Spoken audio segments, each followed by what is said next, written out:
Hello and welcome to another episode of The Molten Truth. I am your host, Zoey Michaels. We are here today with another one of our authors by the name of Brad Anderson. Brad, nice to meet you today. It's great to meet you too, Zoe. Yeah. So I'd like these days to not know too much about my guests so that the audience and I find out about you all at the same time. Uh, Man of mystery. yeah, exactly. So one of the things I like to get out of the way right away, just so I'm not midway through our closing going, oops, I forgot to ask for this. Tell us what your website is. I assume that you must Okay, have one. I do. Yeah, you can find me. You can find me at bradanderson2000.com. And so the first thing you learn about me is that I'm the 2000th one, apparently. So bradanderson2000.com. You can find all the stuff about me. You can find all the stuff. Yeah, All right. So my first thought that comes to my head is saying, okay, is he that young or is that when he began writing? exactly. No, I'm not that. That year has nothing to do with my life. It just that's just the number. Like I don't know when you're picking up a website. This was through WordPress, and they're just like, "This is your website. This is your username." I'm like, "Okay, okay." I don't know. Well, so like I try like bradanderson.com. They're like, "No, that's taken." Yeah. 2000.com one. No, that's taken. I'm like, okay. I get you. I mean, you do what works for you. It's funny. I heard that, the 2000, and immediately I flashed back to when I was dating my now ex-husband because his email was, his initials 2000 at, Yahoo. And it worked for him. I suppose it was probably for similar reasons. He had an extremely common name. So, Yeah. And it's somewhere, yeah. So somewhere in the '90s, whenever I got my first email, like my email, probably, I think probably where it came from was like my email username was like bcanders2000. Like that was, yeah, say, whenever in the '90s I got my first email, they just gave me that as the username. So I'm like, okay, 2000. Okay, that works. yeah. It's funny because there was a point in time when emails were a little more anonymous. It wasn't necessarily your name, it was just whatever your imagination could conjure up. Yeah, And yeah, then yeah. things changed where it felt like it had to be your name because it was unprofessional, maybe to send a resume or some kind of email with anything other than your name. From like Sock Sniffer 2000, yeah, at Yahoo or whatever. I can't Right? can't put that on a resume. Exactly.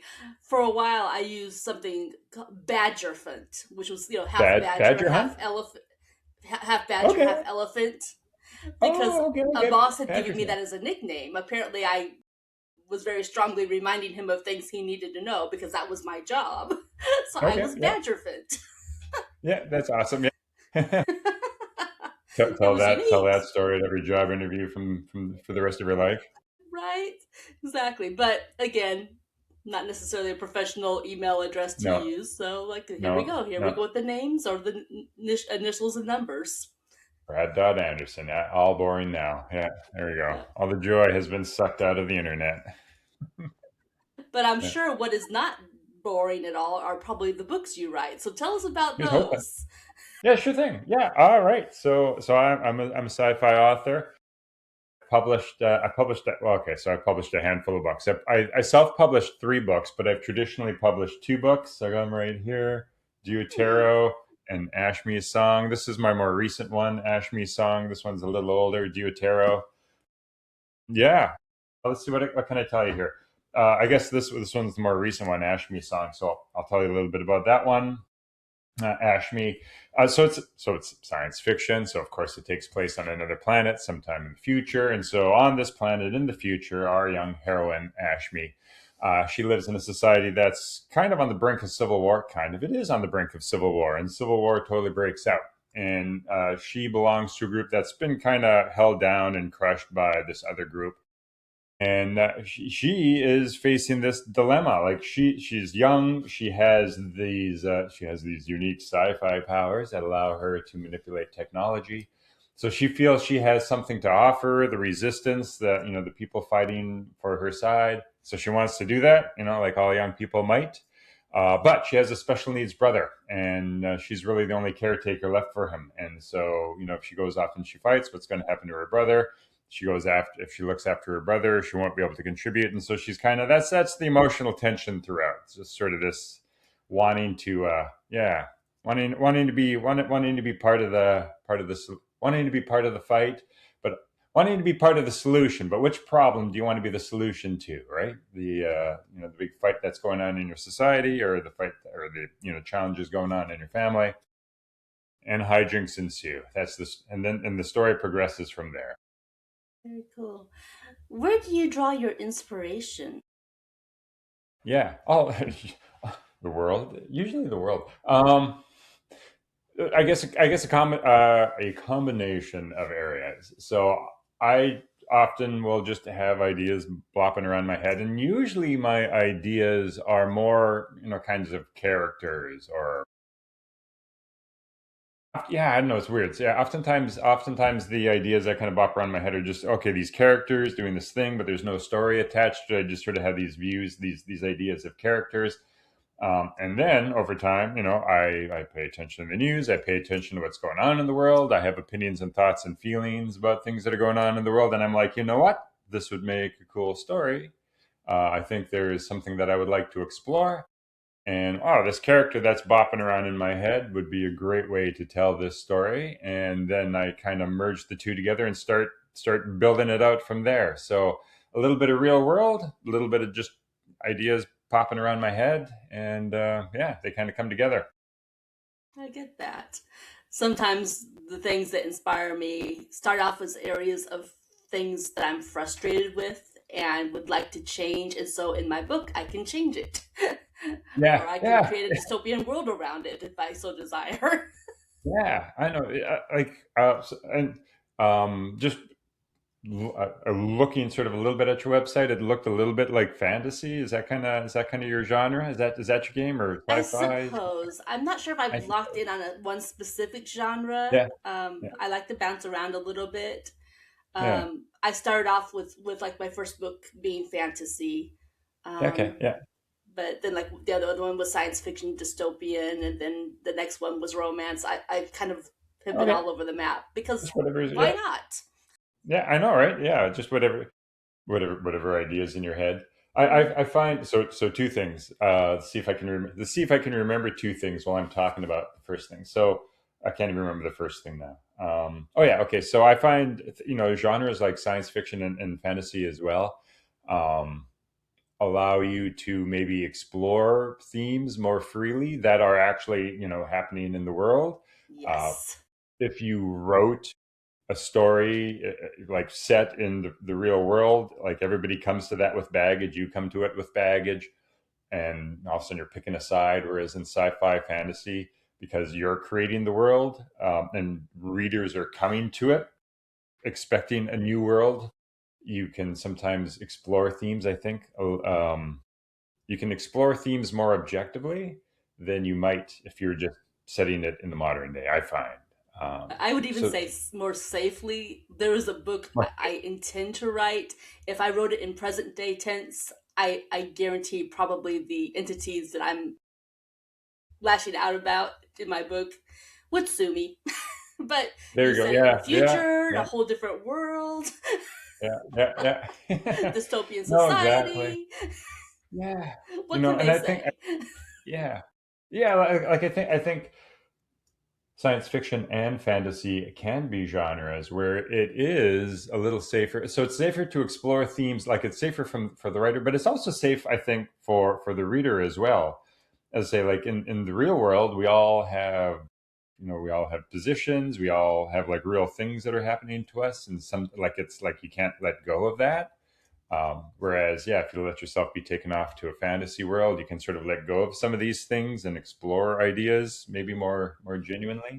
Yes. And I totally did forget what the second thing I was going to say was. Oh yeah, yeah. I don't know. Yeah, it's gone. I had two things. I talked about one. That's It'll come shooting back. 50-50. Yeah, we'll come back. So, do you exclusively write science fiction fantasy then? That might be sort of what I think I was the second thing I was going to talk about was not being pigeonholed.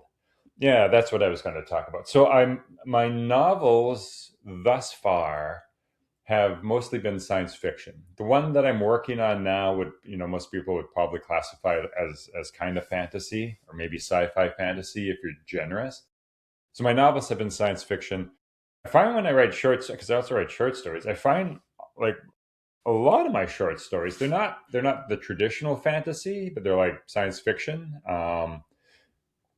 So what do I mean by they're not traditional fantasy? Like my most recent short story looked at, the main character was Cupid, the god of love, bow and arrow, and stuff like that. And of course, he's out of work because of dating apps, and so he's trying to figure out what to do with his life. And so that's not science fiction. I don't know if it's fantasy, but yeah, there you go. So my short stories are like little quirky things like that. I had another short story, which was the main character was a monster under the bed that hated his job. And just, I want to be a chef, but my parents won't let me be a chef because I'm a demon. So I have to be this monster under the bed and scare kids.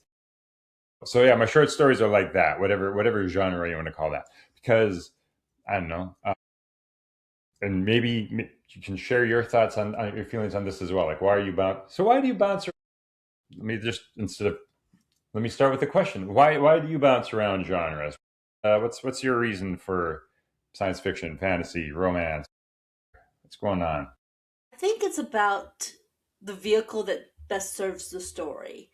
I Right. Yeah. like variety. I always have in everything I do, even to the music I listen to. I have such a broad range. I definitely would be, I've been called eclectic, and that's spot on. Yeah. Yeah. And I think it's that way in my stories. You don't take I'm going to use a car illustration. So you don't take a Corvette on a rugged mountain, trek. You take a Jeep or Yeah. you take the right vehicle. And I think it's the same way with stories. Some stories naturally go down the romantic path. Some, you can't necessarily have science fiction or romance. It's funny. They have a romantasy. They should have like they should have like a romance science fiction now. I know. Yeah. And I guess it's not Yeah. impossible, but it's just it dilutes the story maybe. Maybe that's what I'm Yeah. saying there, but Yeah.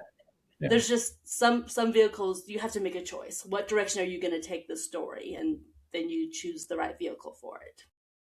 Yeah. No, I like that. And I like that. Like um, people, so a lot of my novels are all standalone, and of course, nobody writes standalone novels anymore. It's all series, and I'm like, I don't like reading series. I don't want to. Like the first books I wrote were a trilogy, and I self published those. The first books I wrote was a trilogy, and I don't know. It's like I'm slow. So basically, that was like, I don't know. That's like 8 years of my life, like in the same story. And I'm like, I have all these other stories in my head, and it just seems like, yeah, I know you have all these stories in your head, but you don't want to be like and sounds like you as well. Don't want to be like stuck writing the same one. Like I find with a series, like okay, I'm just going to be writing this story for the next 10 years, and all the other stories, too bad. Yes. And the same thing with genre, like you can kind of get stuck in the same genre and the same whatever, and you're like, there's more than that going on in my head. Why paint myself in a corner? Yes, very much so. And I get the appeal of series in that, if a person purchases the first book, in all likelihood, they're going to purchase the second, third, fourth, whatever book. I mean, that's the beauty of a series is that it's more or less money in the bank. But does it serve the story? Is it a series for the sake of a series, or is it a series that really makes sense for it to be in existence? Like, does this really need to be 10 books long? Like, is this, yeah, I don't know. I found the series. I'm not going to name any names, but the series that I've read, you get to a point where you're like, it feels like you're just after my money now. Like the story, there's just a lot of nothing happening here in this book. Um, yeah, I know. Feels like a money grab. I'm like good story has a beginning, it has a middle, and it has an end. Like a good story ends. Sorry, guys, a good story ends, and it should Right. end in a satisfying way. and the books and the series had just never seemed to end. I'm like, at some point you're like, this isn't a good story anymore because it's just not going anywhere. It's not wrapping up. Yeah, exactly. And I'm not Yeah, opposed to series. There is an yeah, author who I really enjoy, and every single one of her series is about 6 books long. yeah. But you know what? I've liked every single one of them. I own at least three out of probably four of her series because it entertains me and it helps for me to sleep at night because I use Audible books to sleep at night. Perfect. Yeah, there you go. Yeah. I find I'm approaching books the same way that I'm approaching Netflix series. I'm like, if you finish the series and the reviews are good that you stuck the landing, then I'll watch it, right? And same with books. Like if the series is finished and like everybody's like, yeah, this was a good series, like because you see some reviews of some series and they're like books like 7 through 10 are kind of not are kind of the boring ones. You just got to grind through them. I'm like, I don't have to grind through anything. This is what I do for fun. I shouldn't have to. I grind through stuff at work. I shouldn't have to grind through whatever 3 or 4 books in this series that I'm reading. Like I don't. Yeah, I don't know. But series are popular, so I'm in the out. I'm on the outside, I guess, of that one. But there definitely is something to be said for a story that's all in one package. There's definitely, Yeah, should be room for that. yeah. And some of my favorite books have been just, standalones. Yeah, amen. Yeah, that's same with me. Same with me. And like trilogies, like I'll go for a good trilogy as well because again, a trilogy has a beginning, middle, and end. You're like, yeah, it was probably it's bigger than one story, but it's cool, it's epic, but it's wrapping up. It's got this. It goes full circle. So I don't know. There we go. There we go. Well, and that's what I have to say. And this is totally ignorant of me because I'm sitting there going, "This is a famous series. I can't for the life of me remember who actually wrote the series." But you take your Star Wars. Yeah, there you go. They You started take your with books star. 4, 5, and 6, and that was the Yeah, first exposure for me was books four, yeah. 5, and 6. Same here. And you could if you never saw 1, 2, and 3, if you never saw 7, 8, 9, you'd be content with just those three, that trilogy. And I can live with that. A trilogy that's sits on its own by itself. You don't need the others, but they're there if you're really gung ho and you want to. Yeah, Totally yeah. rock and roll with Abs- that. Absolutely. Yeah, absolutely. Um, have you ever read Terry Pratchett, like his Discworld books? Have you ever read any of his stuff? It's he's a humorist. It's fun. He's a humorous writer, but the Discworld novels they take like it's a fantasy genre kind of thing, but as I say, it is more humor. But he writes every book in the Discworld series is more or less a standalone book, but it's all in the same world. So like you can just pick any random book in the Discworld and you can just read it. And if you don't want to read another book ever again, that's fine. You got a whole story, but if you love it, then there's like 20 other books that you can read in the same world, but they're all standalone. I don't know. I kind of like that. Yeah, I don't know. I kind of like that. Uh, Yeah, I have to say I have to agree with you. Something you can read, it's satisfying. There's more if you want it, but you don't have yeah, to have it. Kind of like a don't good have to. dessert. Exactly. Yeah, exactly. I'm Yeah, satisfied with that one piece of pie, but if I want another slice, I know where to find it. look at that. There's a whole cake left over. That's perfect. Yeah, nice. There you go. All right. Here we go. Are you a cake person or a pie person? How's that? I'm going to throw a random question at you. Are you cake or pie person? Very Cake pie much or a pie cookie? person. My mother was You're a pie known for her person. pies, so I grew up All right. All right. with that. I'm a cake guy. I don't know. Hopefully we can still be friends. Well, actually, we can be friends because you can have all my pie and I'll have your There cakes. you So there you go. go. It's win-win. Yeah. It's funny how that is because my mother baked all kinds of crazy things, but my sister is all about cake. So she grew up making all of our mother's cakes, and I grew up making my mother's pies, and that was kind of the Nice. directions that we went with all of her desserts. Yeah. So I'm yeah, always like pies have fruit in it, and if I wanted to eat fruit, I'd like eat healthy, right? Like if I want to eat fruit, I'll just eat healthy. Like if I'm not eating healthy, then like let's just get everything. Like let's not even pretend. Let's just get all the healthy crap off the table. It's gonna be sugar and some icing. Yeah, that's see, and I come up from the opposite. Well, if I'm gonna have fruit, I might as well have a pie. yeah. This is a serving of fruit. How many do I need a day? Eight? Eight servings of fruit? Okay. Start off the day right with a pie breakfast. Yeah, yeah. Some fiber in there. Yeah, there we Yeah. go. Hmm. Yeah. Makes me think of the old Cosby comedy thing where, Dad is great. He lets us eat chocolate cake for breakfast. Yeah, yeah. Chocolate cake guy. Yeah, that's where I'm Yeah. at. So I'm curious because I think you're the first person I've encountered who started off as indie, so publishing your Yeah, own work and then yeah. switching over to traditional. So how was that transition for you? It's good. It's hard. It's good. Yeah, I don't know. I don't know. There's no easy way. There's no easy way to get your books published and read.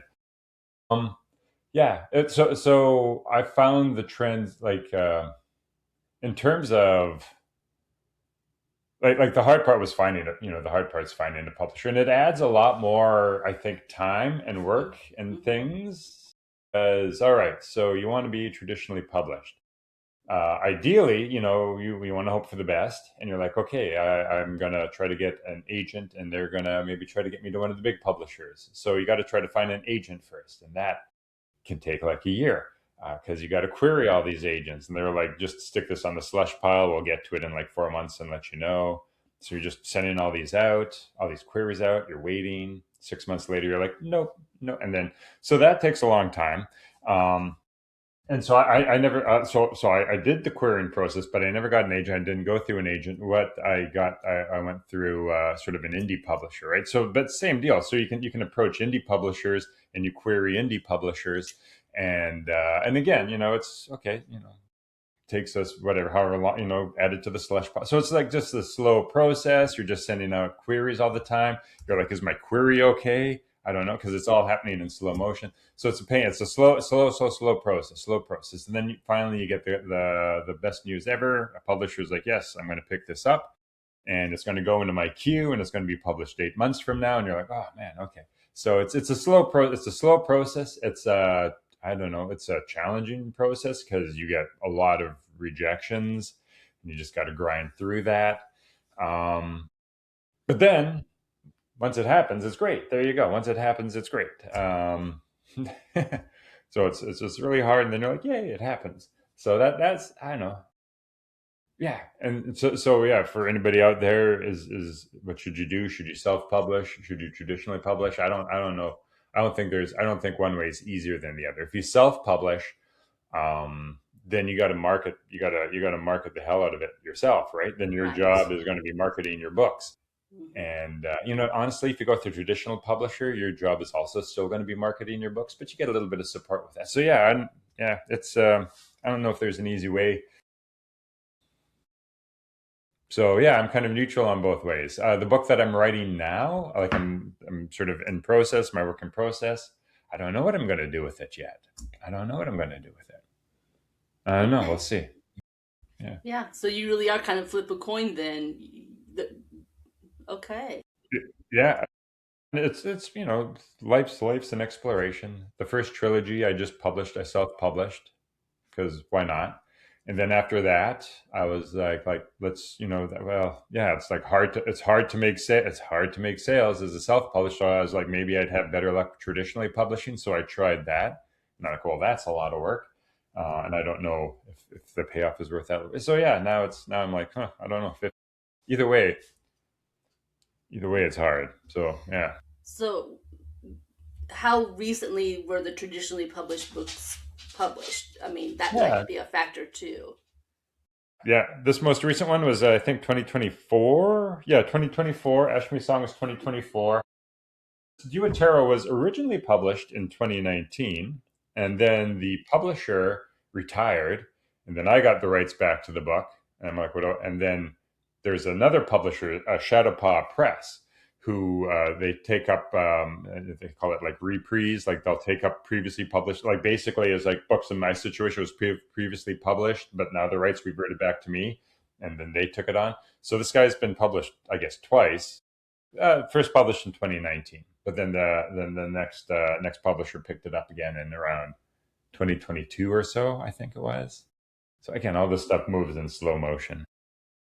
Do you feel like you've sold as many? books as an indie publisher as you have as a under the traditional publishing, or You know, it's probably at the end of the day, it's probably about equal. At the end of the day, for me, it's probably about equal. Like yeah, there we go. Um, I haven't actually ground down and compared the numbers, but just yeah, just sort of like my finger in the wind test when I look at the numbers. yeah, It's yeah, probably about equal. It's just different work either way. It's just different work either way. There yeah. you go. Well, I'm glad to know Yeah, that. I've been toying with yeah, that yeah, myself as I've been planning my future books. And it's like, well, do I want to go through the slow grind for yeah, traditional publish, or do I want to just go the slightly faster route with indie publishing? yeah. So with the traditional publisher, you get the benefit of like they'll do some editing for you, like they'll edit, so that's great. They will get a cover design for you, so that's great. You don't have to like. There's a okay. So when you're self-publishing, there's a lot of upfront costs, Mm-hmm. The and the editing, publisher will take whatever. on those upfront costs, Yeah. which is great. So there's that. I also suspect like there's a little bit of cachet that comes with being traditionally published, like somebody else besides me and my mom liked this book.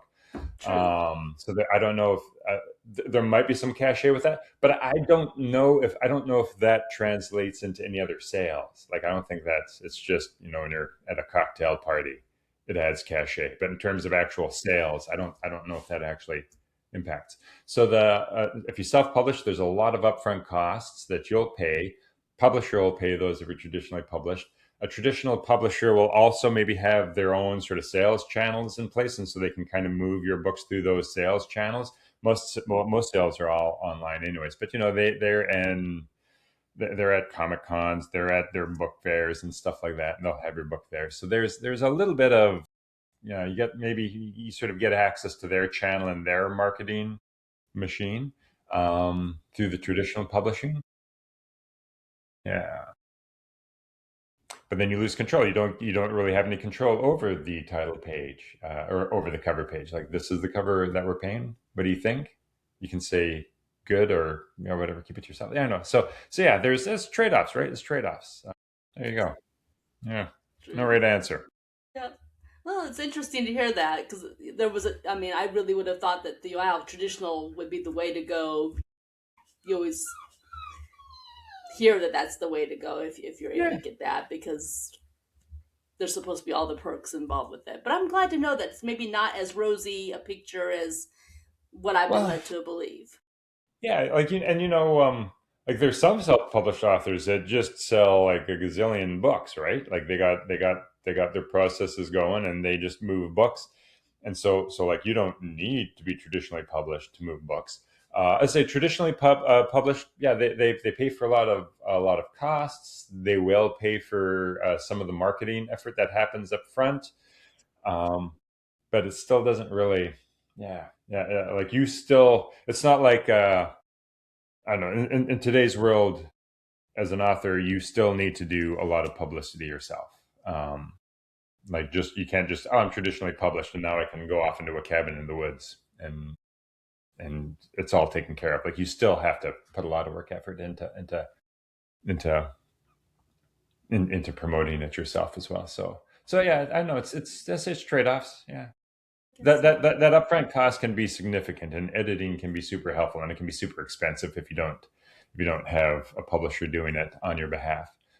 So that's I mean, there's some value. There's a lot of value with that, but it's a slow process. Yeah. And I guess that's where you have to say, do I save my best work for that, or do I go ahead and publish it myself? And these are things I'm thinking about. I'm weighing myself, going, do I want to hold off on this story for the next 2 or 3 years while I go through this grind, or do I want to publish it next year, on my own dime? Yep. And yeah, Yep. these Yep. are good No, questions.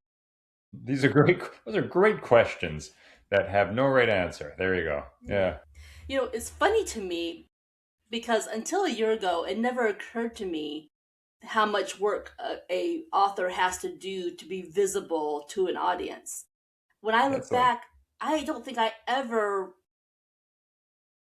weighed in who was writing the book. I simply saw a book on the shelf, thought, wow, that sounds like an interesting title.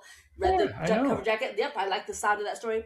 I never thought to look for reviews. I didn't care about Yeah, reviews. I just look at it and said, well, this picture looks interesting. This storyline looks interesting. I'm going to read yeah, this book.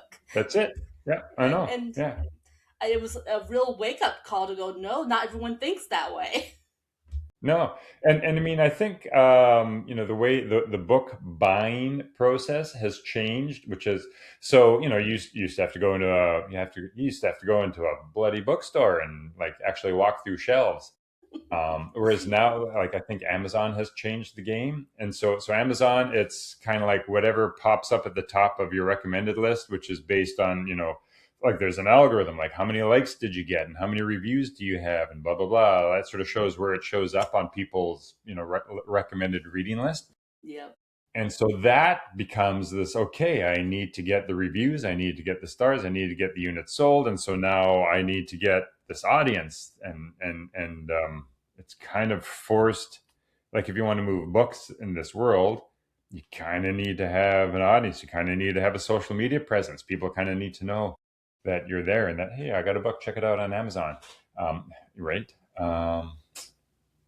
Yeah. It's For crazy. better or for worse. Yeah, exactly. I Yeah. mean, this is what we have to work with, so this is what we're going to work with, and thank Yeah. goodness for That's the publicists and others to help us find yes. our way through this maze. Exactly. Thank you, Creative Edge, my Yes, yes. Thank you, Mickey publisher. from Creative Edge. Yeah, nice, Mickey. Yeah, hey, Mickey. No, we're certainly glad to have him. And that's the thing Yeah, too. There's so many people out there who claim to be publicists or even these hybrid, you know, yeah. publishing There's companies. so many There's scams out there. yeah, it's just like finding someone trustworthy is like Yeah. finding gold. Okay. Yeah. So that's I don't know if you have this as well, but I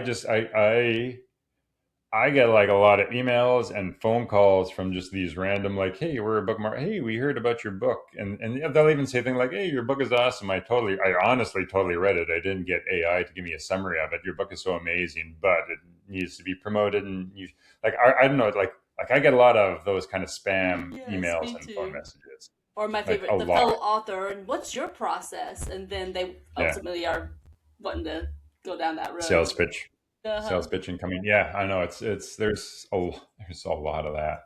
Um, Yeah. And then like little scams like, okay, you pay us whatever, $1,000 and we'll publish this for you. I'm like, well, that's self-publishing. Yeah, no. Anyway, Mm-hmm. there you go. Exactly. Yeah, these so-called hybrid publishers. Yeah, that's all they're doing. They're just maybe doing you the favor of creating really great artwork, but then that's where it ends. They don't do Yeah. nothing that you aren't able to do yourself. Yeah. Yeah, I know, right? Click, click, Yeah. done. A lot of scams out there, kids. Watch out for it. I always Mm-hmm. find, I don't know, I kind of feel like uh, this is good advice generally. Like, you should want something and then research vendors to provide it rather than just having random people call you up and say like, oh, that's a good idea, I'll and sort of have the sale, like have people cold call you and then sales pitch you. I think that's where you get scammed, I think, in my experience. So it's like, I actually want this, I'm going to research some vendors about it, and then I'm going to reach out to them and have them give me a quote or something. That's what it yeah. But even researching it nowadays too, you can still research and end up on a site that looks good and then it's not. Even like I Yeah. actually did. I researched the background on the place that I hired a year ago. I subsequently fired them within 6 weeks. I'm like, no, no, no, no, no. This is bait and switch all the way. But their Really, trust eh? pilot score was up there. They had good reviews. I had done my homework, but you just have to kind of weigh things out as you go Yeah. along. And it's always disappointing because, like, like you can make a good living in life without having to like scam people. Like why you gotta play that game, right? There's lots of ways to make a good living that doesn't involve ripping people off or doing the old bait and switch. But I don't know. Exactly. People. I don't know. There you go. People go that route sometimes. They do. That's just the sad fact of the world we live in. But that's where you hopefully connect with people, and that's one thing I've been so happy ever since the um, I had interviewed a lady, another writer, through this medium, and she was actually the one who introduced me to your publicist. And then from Okay. that point on, he was sending a lot of authors my direction. So talking with each one of them, hearing their story, led to some genuine information and some genuine Yeah. connections. And that Yeah. and I think that's the biggest thing. If a person is writing or plans to write, connecting with real writers, whether you meet them face to Yeah. face in person at some kind of conference or whatever, but finding that Yeah. genuine connection is so key.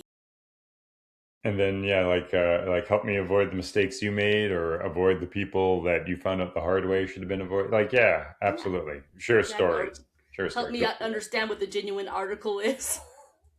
Yeah, Point yeah, me in the right exactly. Yeah, direction. yeah. Yeah. No, that all that helps with everything. But that's definitely there's essay. So if you want to be a writer, there's a lot of scams out there. There's a lot of scammers out there for some reason figure that writers have money. They're like, oh, Right? and like that's your target. That's who you're going to scam as writers. Like they're all like, there's no They are money in starving publishing. Like, why are you going artists. after them? Yeah, like yeah, they're the serving artists. Like crying out loud. I don't know. Yeah, there you go. Yeah. Hmm. And I don't know about you, but as I've met more and more writers, it's kind of been this moment of I found my tribe kind of Yeah, moment. Like, it's always people like, who yeah, I like talking stories. I like talking stories, and I like talking craft. Like how do you exactly. actually write the story? Because you can't really talk like that with people who aren't writers. And this is No. probably true of this is probably true of every art form. Like if you actually do it, you can talk about it at a really way different level than somebody who just like that just is a consumer of it. So it's fun talking to authors. Exactly. And you're talking to someone who is actively interested in the same subject and their eyes aren't glazing over. Yeah, exactly. Yeah, I always worry about that. People ask me like, "How do you make up stories?" They're like, "How do you write a book?" Or like, where do your stories come? I'm like I made it up. Like there's a long answer, like there's a real answer, like how do you write a story? Like, oh, you have these plot points and you blah blah blah. But I like, do you really want to know, or are you just looking for the? Are you just making small talk? Right. Exactly. You don't say, "Well, I got really frustrated at work one day by this situation, which led to these thoughts about this, and this, and and Yes. all." And then the character has to have an arc, so I made him this way. Yeah. Sometimes also people are like, yeah, and I don't know, but I can't think of any like the specific question, but like they're hoping for like something like, hey, how did you come up with this idea, or how did you come up with that, or this person, or that set? Like so in sci-fi, they'll be like, how do you come up with this setting, right? Like that's something that they'll ask about sci-fi, and I mean the honest to god answer is it's I have the story that I need to tell, and I need to create the world that allows me to tell that story. Like that world exists because it has attributes that I need to tell the story, and that's not very exciting. That doesn't sound amazing, right? Like people are like, oh, I had it in a dream or something like that, just envisioning the future. But it's like it is kind of, it's not like mechanical is not the right word, but it's very much yeah, it's like story driven. I had these characters, they needed to have this experience, so I created this history so that they had that experience, right? Like there's no, like I see people like ripping apart and trying to, like you talked about Star Wars, right? Like the Star Yeah. Wars fandom, like why did Chewbacca wear the spandelier, blah blah blah blah, and it's like there's like honestly, guys, like there's no like it's not like George Lucas had this like 50-year world Mm-hmm. building in his head when he wrote the original thing. He was just trying to tell the story, and like this is what I need to tell the story, He was and that's furry. all He that there looked is to naked. it. He needed something to make him look less naked. Bingo, right? Exactly. Like that's all. Like that's so much. Like there's not this magic. Like oh, I have this like so, yeah, yeah. I don't have this like 50 years of world building in my head. Like no, it's just this is what I needed to tell the story. Hmm. There we go. So I made it. Yep, Exactly. This is how we built the car for this particular project. yep, yep, yep. The Jeep has to go over the bumpy road, so I put in these shock absorbers. Right? There's no more magic than that. Exactly. But it is funny how such small little decisions or even practical decisions that are part of the craft can just light someone's imagination on fire. The reader going, how did they come up with this? And maybe it just comes under the heading Oh, of necessity is the mother of invention. Necessity is also the mother of yeah, creation. yeah. It's like, well, in that scene, I had the door locked, and now they need to get through the door, so I have to come up with something. Yeah, so they have this. Yeah, so yeah, it's usually solving this technical problem in your story writing. But yeah, no, it is Exactly. cool, and that's probably great. That's if you can actually kind of create that illusion that this was all like super. This was all like totally created in my head Yes, and I not am brilliant, and driven I from a had smart this person. vision. And Yeah. Yeah. nope, 50-year vision. Yeah. All the details figured out just like that. Hmm. exactly. If only if it was Yeah. that easy. Just that it was just this Only it was gift. if only it was like that. Yeah.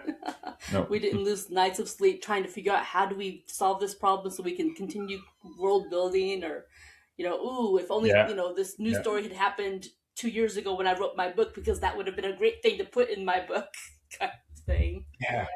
That's probably the other thing that I worry about with the if you write a series, because then all of a sudden you're in book 4 and you're like, oh, I have this really cool thing I want to do, but that's not the world I created 3 books ago. So now I'm stuck.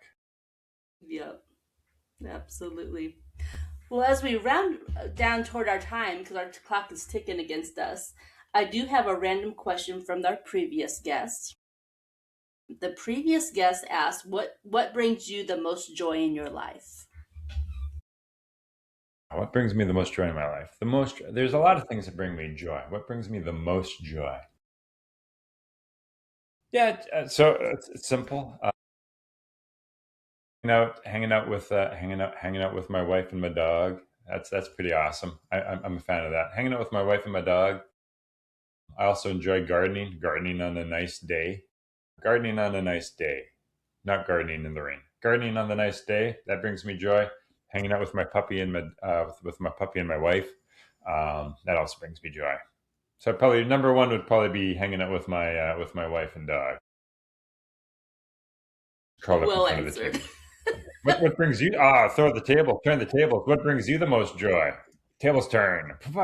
Uno reverso. Oh, yeah. So that really wasn't really expecting that, and I think It sounds like you have a really, dog. Okay. let's say, yeah. So you hear the dog whining; he's asking for his dinner. But I do have to agree. Family time, or friends who feel like Yeah. family. Those are for me, I think, the most joyful Yeah. times when I'm able to enjoy that. Yeah. I'm a little bit bittersweet Yeah. today because the very close friends of mine who had moved in across the street from me are actually moving out this weekend. So for a while, they gave me the feeling Right. of being back on my family property, where I could just go across the street to my sisters, or in this case, go across the street to my very close friends. And now that they're moving, it's like, well, Uh, I'm back by myself again. Bummer. Yeah. Sorry to hear that. Maybe the people that move in will be awesome too. Here's hoping. I'm hoping. Maybe so. It's just nice when you actually have friends who were friends before they ever moved in. That's what made that Yeah. special. So, Yeah. life Yeah. goes Yeah. on. Yeah. I still have the Yeah. dog and the cats, so we're good. Yeah. Life will continue to have Life goes joy. on. Nothing is permanent. Everything is transient. Good things, bad Exactly. things. It all just floats on down the river. Yeah. Exactly. And it's all potentially Yeah. inspiration for a story. And it's all inspiration for a story. It's all perfect inspiration for a story. Yeah. Absolutely. All right. So So I now, probably do have to come you, up with a random. with a Yeah. random So what? I have to come up Oh, with a yes, random random question. question. Yes. All right. Yep. Okay, cool. So let me think. All right. Yes, I do. I'm just trying to think of how to add. Okay. So um, assuming that you're speaking to somebody, so this can apply to anybody, but um, you know, your art, however you practice your art. If you're a writer, you're writing. If you're a musician, your music. If you're a dancer, you're dancing. Like whatever your art is that you do, whether it's a hobby or your career, the art that you do. How has what you've learned doing your art made you a better person in the world? There you go. How has you doing whatever art you do made you a better person out there in the world? Okay, got it. That'll be a very interesting question to ask the next person. Yeah, Thank you for that. yeah. All Whether right. it's writing, music, whether it's just baking good stuff, whatever art, whatever way you express yourself doing that, how does that translate? How does that translate into the world? Very good. Well, I look forward to hearing what they answered to that.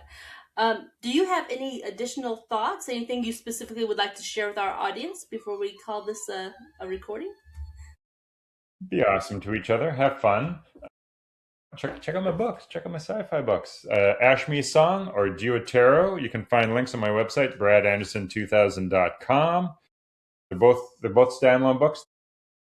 They're both awesome. I enjoy them. I always write books that I enjoy reading, and I've enjoyed reading these. So I enjoy them. I think you will too. The review. So love your support. If you don't want to buy these books, buy somebody's books. Read, and support authors.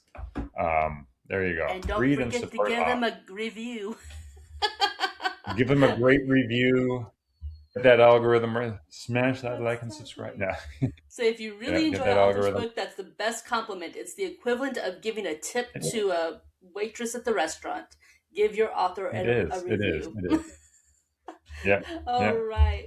I've Amen. enjoyed having you here. Thank you so much for coming. Gotcha. Thank you for having me. I really appreciate this opportunity. Hello, everybody out there. Thanks for tuning in.